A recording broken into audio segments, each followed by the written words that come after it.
Ladies and gentlemen, boys and girls, children of all ages, it's your boy Stevie Jobber. It's your boy Dangerous Duke. And welcome back to the Dangerous Drivers podcast, putting wrestling over one podcast at a time. Yes, sir. Welcome to whatever episode this is in the 200s.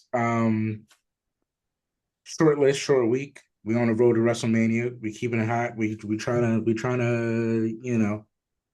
to stay to the big things.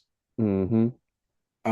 Eventually we gotta have maybe some dark matches about the other things that are happening in other promotions. But for right now, let's keep it light. I do want to start with Homicide. Um, Mm.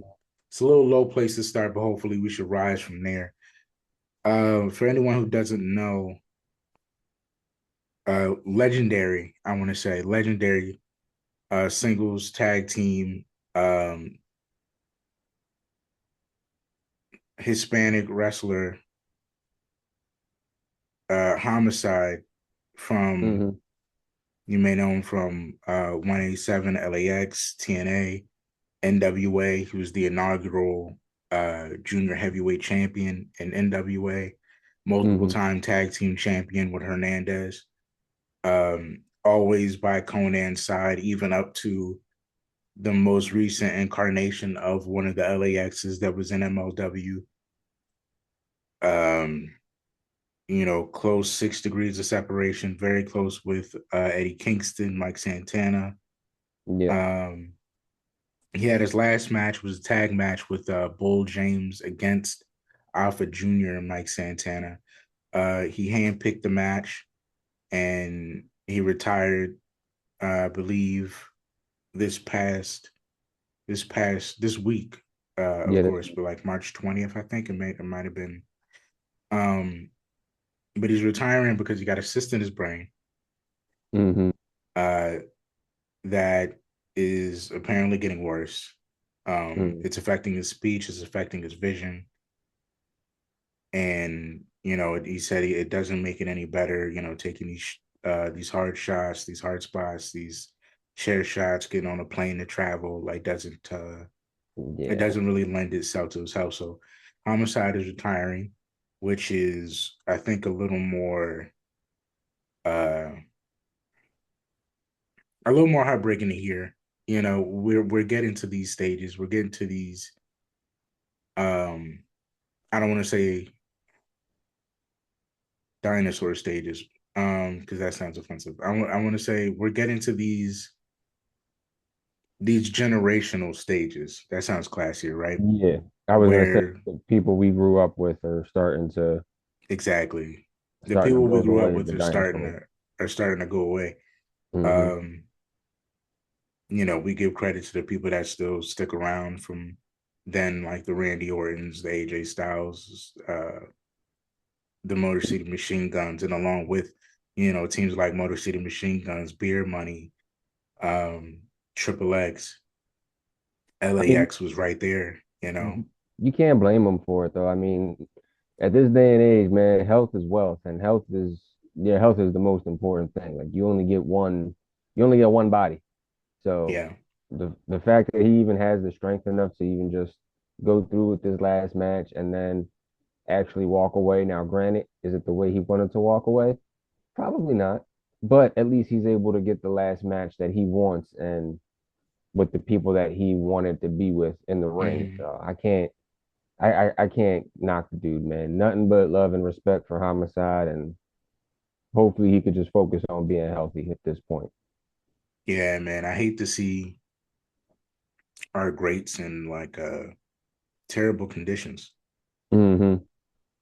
and I would never want somebody like Homicide to be in that position. So hopefully they can do whatever they got to do, and him taking that time off in the ring will ultimately help him stay around as long as possible. Yeah, But just to take a moment to talk to give show some respect to Homicide and everything he's done in the business. yeah. Um, Damn, if not for just Spanish wrestling in general, Mm-hmm. um, his reach is Yeah. super far, and for New York wrestlers as Mm-hmm. as Eddie Kingston will tell you. And then to move on from there to some real wrestling gritty stuff. Let's hit him over the head with the AEW news. I watched AEW this week, and I had really only one thing to talk about. Yes, some people are doing some great things, but mainly we got to talk about that nail spot. Yeah. So do tell me about this. You hear about the main event, Mm-hmm. Moxley versus Cope. Cope. Um and it damn near turned into bloodline rules.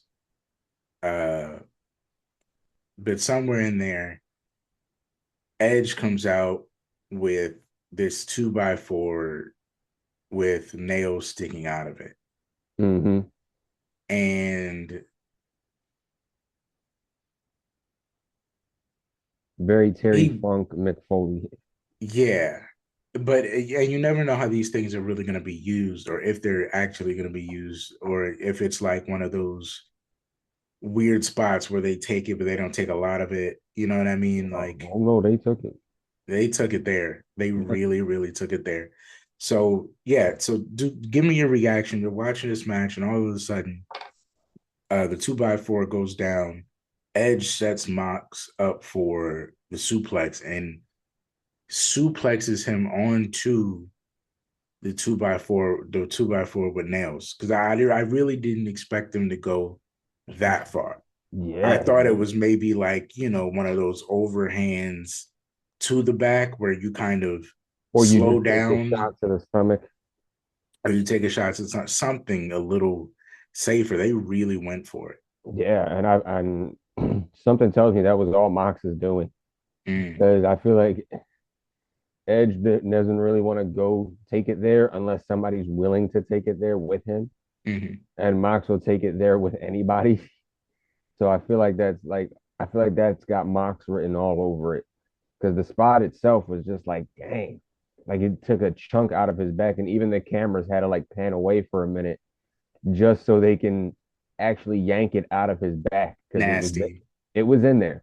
nasty, And then nasty word. and then poor Wheeler Yuta, man, always the butt of everybody's joke, and now he was the butt of the table's joke this time because he took one hell of a power bomb. Yeah, yeah. Credit to him. Credit to Wheeler Yuta for always being the fall guy. It sucks, Mm-hmm. but especially being from Philly. But I would take the Ricochet approach. Take Take the Ricochet approach. You know the what? Ricochet approach. It's got him this far. It's got him Yeah, this far. yeah, it works. Ultimately, I'll keep my thoughts quick. I thought it was crazy. Yeah. Mm-hmm. Like I said, nasty work. They really went there. But it got a reaction, positive or negative. It It was got a good. reaction. I would say mostly good because that was probably the best. I want to say that was like the best hardcore kind of style match that they've done in a while. It wasn't like a Young Bucks spot fest where everything is, you know, overdone and overused. It felt fresh. I don't even want to say that it felt different, but it felt original. It felt Hmm like they weren't trying to mimic the same thing over and over. They managed to do something that's normally done with their style of hardcore matches, but kind of do it in a different way, like put their hmm own spin on it. So I appreciate that. Yeah, I think you might be right. These are two crazy guys though, man. You got to Yeah. think about the styles of play. Like Mm-hmm. Moxley is very brawler storyteller. Edge is very technical storyteller. Mm-hmm. Um, I do think it was probably Mox's idea, but I don't know. I think it might have been Edge's, and maybe even if Edge's idea was the spikes, Mm-hmm. Mox's idea might have been the back suplex. Yeah. Um, just a crazy spot to take, but they had a lot of good chemistry. It Yeah, did feel really good in there. they normally do those two. They normally do have decent chemistry. So credit to them. I wouldn't do it, but I think they know, you can't really do that spot again. No. But but hell of a spot to do. Hell of a Mm. spot. You know. Indeed. Um, moving on, we got we got some heel work, some true heel work coming back. Long-term storytelling, as we like to say for WWE. Hmm. During Jade's first real match back, I believe, Yeah. it's her and Liv Morgan, Yes. Liv Morgan. and even Raquel couldn't stop the devastation of Jade. Hmm. But full Naomi comes back, full BAD Naomi. Hmm. Um, and it's funny, I don't know why I remember the caution tape, but as soon as I saw the outfit, I was like, oh snap, she really took it back. Yeah. And it might have been because it was the only time I ever took Naomi seriously. Look, you're not wrong though. That's the thing. You're not wrong because it was the only time I've ever taken her seriously. So we get Naomi back, full heel, full caution tape. I don't appreciate. I love this. I love this segment, and I don't like it. Uh, for two reasons that kind of coincide with each other. The first thing, love the caution tape, love the callback, love Naomi not running from being the bad guy, Hmm. not running from embracing that she feels like she did the right thing, embracing that she has this weight on her shoulders she's trying to get off. You know what I mean? Hmm. Um, I dig leaning into all of that. Like I'll be what you say I am because I believe I'm right. Hmm. I don't appreciate her not looking as strong. Like I feel like Liv being out there and winning one thing. Hmm. That should happen. Cost her the match.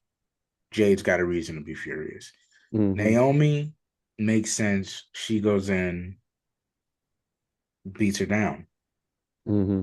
I don't understand why Naomi still had to look weak in that. You know what I mean? I just don't like I feel like you don't have to make this a situation where Naomi has to look so beatable. So I agree with you, but I think in their mind of doing it that way is that they still want Jade to be as strong as she possibly can. Hmm. So I feel like that would be a reason why they did it the way they did it. Now I do agree with you. I don't think Naomi should look as weak as she did. It should be at least a little bit more believable. Like if you're going to take this girl out of action for a good couple months, you got to have some kind of believability there as a formidable foe. Hmm. And right now, it's not looking anywhere close to that. It's looking more like she's the Weasley foe. Exactly. And it's So not a good look for her.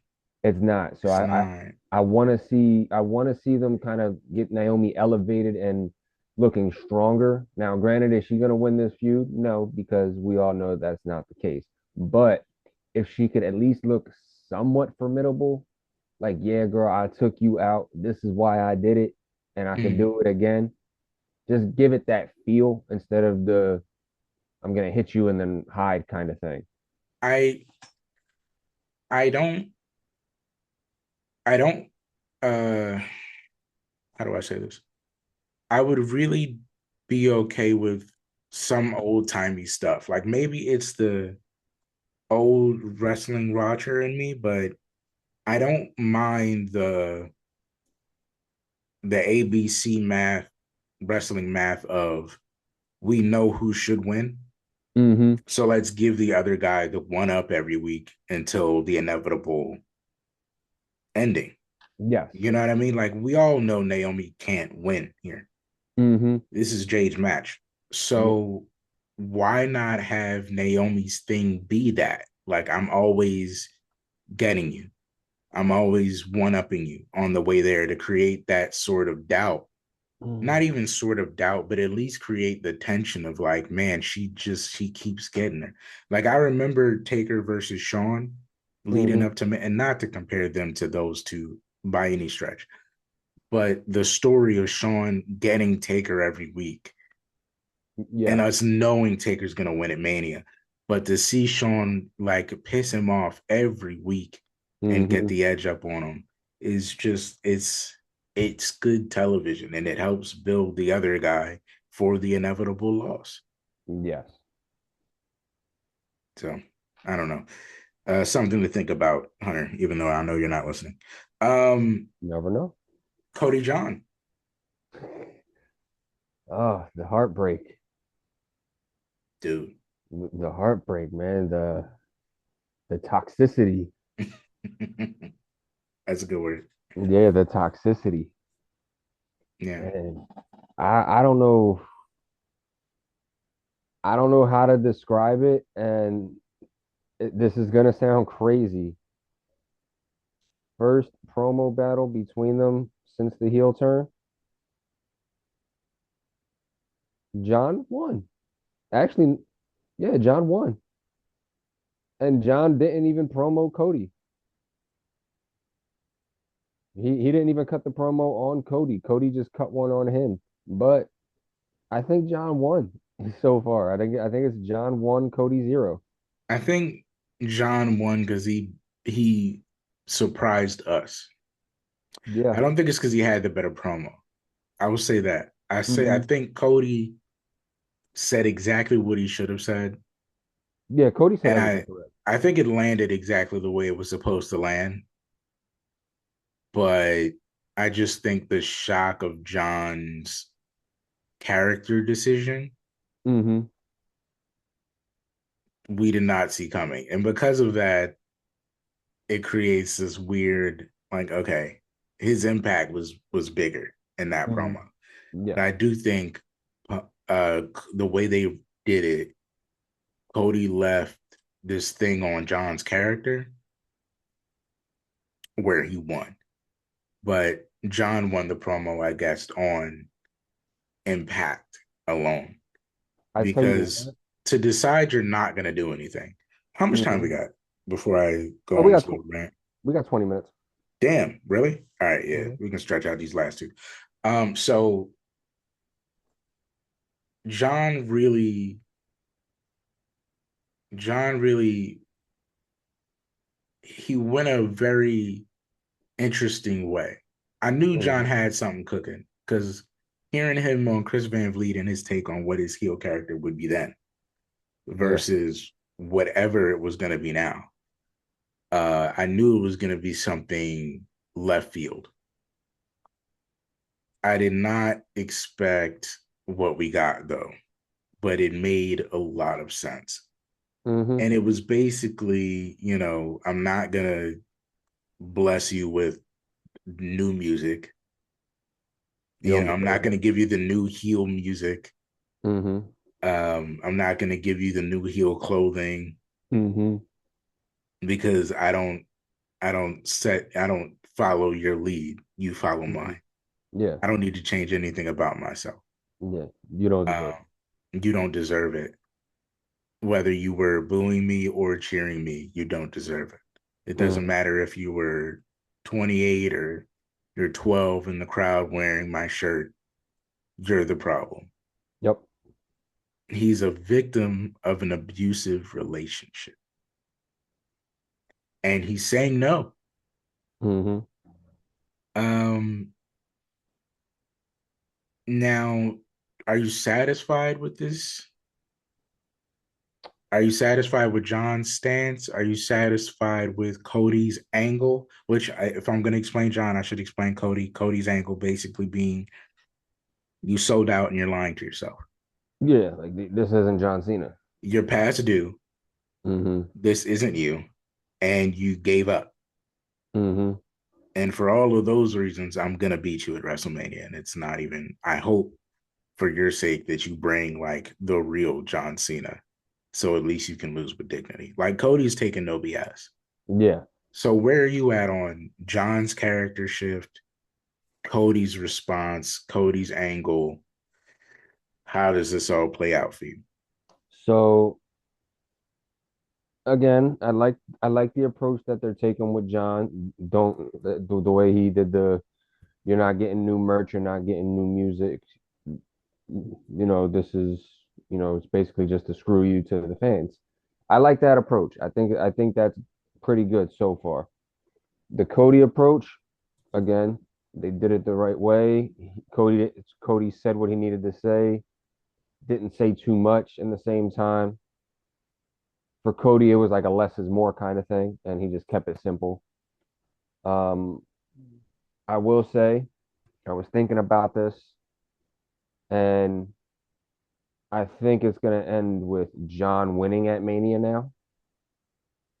And part of the reason being, if you go back and watch John in Rumbles, every time he's been final two in a Rumble, he's won a title at WrestleMania. It's happened three separate times where he was the number two, like in the final two. Hmm. And each time he's won the title at Mania after being in the Rumble as the final two and losing. So I think heel turn, everything they got going on with that, and then the fact that he was the final two, I think they're not going to steer away from that. And I think it's about time Cody gets his comeuppance. So I see this being big for John. I think they Epiphany. I think they paint the whole angle to make John the underdog. Yes. I think even though John is heel, Mm-hmm. this is interesting to storytelling for you. The plot twist will be that John is still the underdog. Mm-hmm. Even as the heel, he's the guy fighting from the bottom. And I think it's Cody's angle. I think two people can be right at the same time. Tell me if I'm wrong on this. Mm-hmm. I feel like both of their, because they're not immediately focused on each other, Mm-hmm.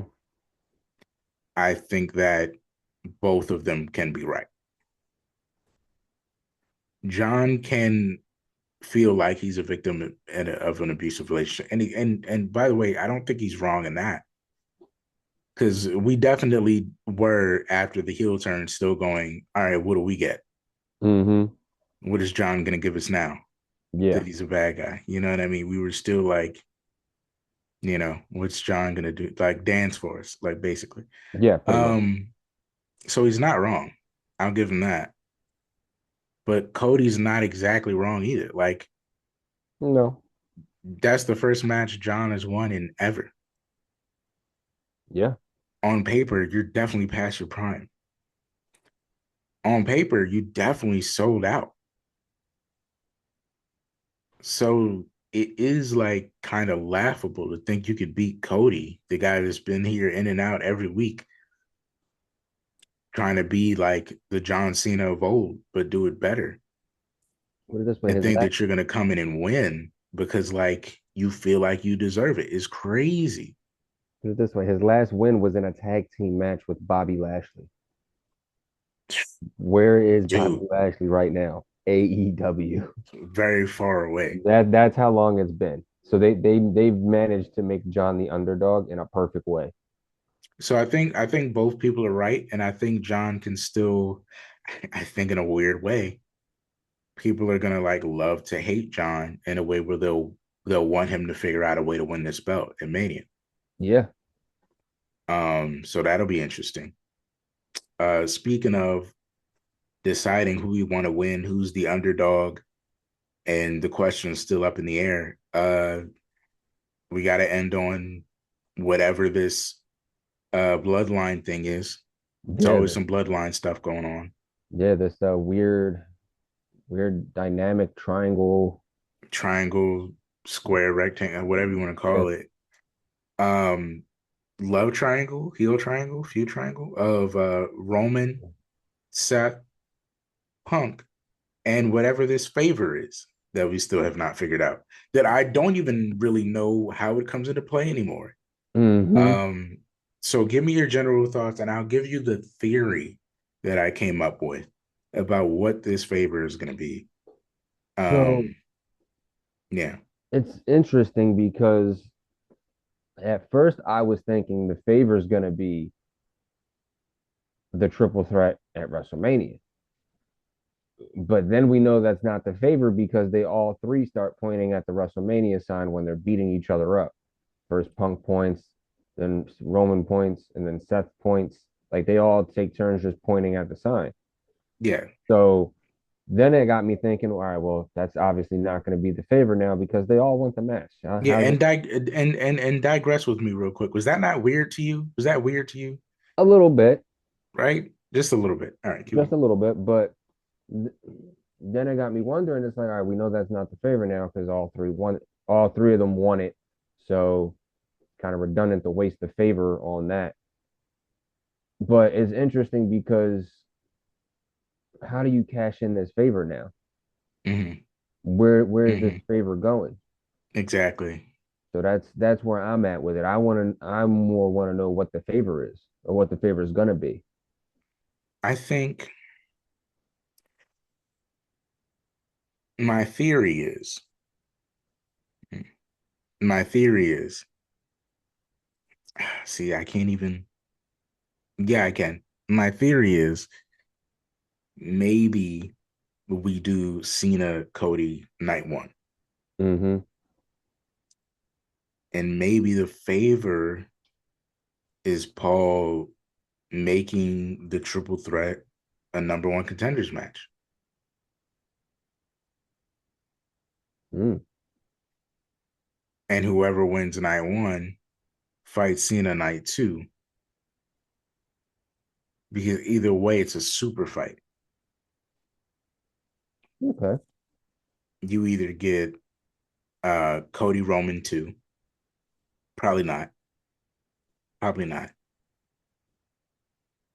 You get Seth and Cody, probably not. Great story still, probably not.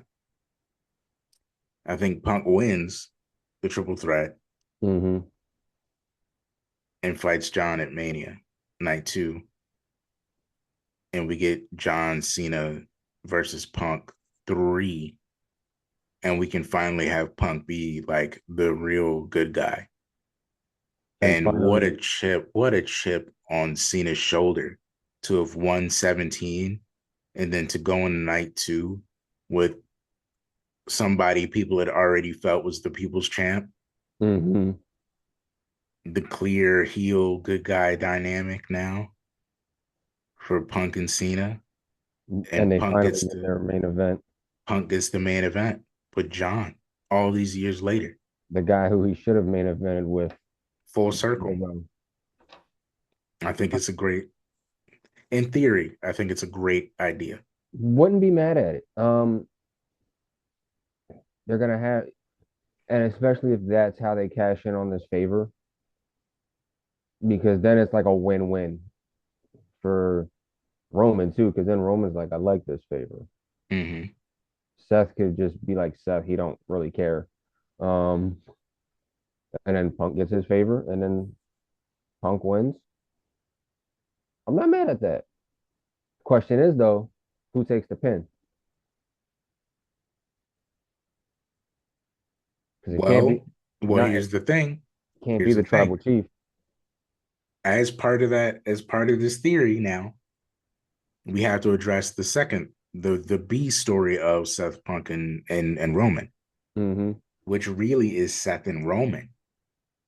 It really has nothing to do with Punk. Like at the end of the day, like this is nothing to do with Punk. Mm-hmm. Punk is incorporated in this to me for the favor. So if the favor would be to win that match and get him to Mania, I think maybe you put Roman down for the pin Mm.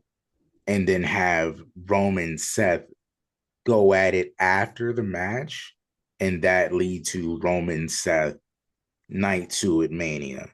We Dang. take Punk out of the equation and we just go for it. You got a lot of people pulling double duty. It's just for that situation because all those people in that make no sense. Like, so to Yeah. me, in order for things to play out, they gotta be on double duty because Mm-hmm. The real fight is not with the three of them; it's with two of them. And You granted, stabbed me in the back all my life. This Punk is not an equivalent to the rivalry that we have. yeah, and granted, it's not the worst thing in the world for them to pull double duty because we've seen people last year pull double duty, more than one person, and Mm-hmm. it worked out fine. And how easy would it be for Roman to Roman to see how easy would it be for Roman to get in the way of Seth beating Punk? Mm-hmm. Seth blind rage at Roman, Mm-hmm. Punk executing at the perfect time, beating Roman, and Roman, maybe being a little upset at Paul for even cashing in his favor because it was like I knew it was a bad idea, blah blah blah, whatever. And Paul go, your issue isn't with me, and it's not with Punk. Yeah. Your problem is with Seth Rollins. You will Mm-hmm. never be where you want to be in life again unless you take out Seth Rollins. Yeah. And then we get night two Seth Rollins. Okay. And No, they no. can start the show and go home early or some shit like that. Start the show and go home early. Because I mean, they can't main event Mm-hmm. And you don't exactly want to put them the show. Yeah, in the middle of the show where like the bathroom break spot is. have them open up night two Yeah, I guess. because either because by then I don't think we really care who wins. I think we just care that we get it. Yeah. So that can be an opener. Like, and a match is relatively unimportant to either one's currency on the main roster. Mm-hmm. This is just a match we want to see. So you can throw that out first. That'll be the banger opener, and then welcome to WrestleMania. Yeah. But yeah, give me your thoughts, and then we'll wrap up. Um, I think it's going to be an interesting dynamic. I want to see how it plays out, how it unfolds, and what it leads to. Hopefully, they don't just swindle us and just have it be a random throwaway triple threat with no meaning. Because it's Mania season, it's got to have some kind of meaning to it. If they just give us like a random triple threat between the three of these guys, I'm gonna be like, plenty Yeah, of other and ways you could and have did then this. and then what is the favor? You know what I Yeah. mean? Mm-hmm. What is the favor if it doesn't cash into the main event of WrestleMania? I just feel like it's Mm-hmm. doesn't make any sense. Yeah. So they're gonna have to like start this fast. Like just get the ball rolling because we only got what, a month left. I think we got. I don't know if we got five. We might have 5 weeks. So yeah, we're gonna have to get this ball rolling. Yeah, these stories got to start flowing, Mm-hmm. flowing. Um, I mean, you got a month, but You can get it done I in a mean, month. you got to really build. Every Yeah, week got to be something really good. you can get it done in a month though, easily. Um, all right, that's it. That's all I had. Is there anything else you wanna touch on before we get out of here? No, that's pretty much all I had. All right, well, ladies and gentlemen, boys and girls, children of all ages, you have made it to the cheap plug portion of the show.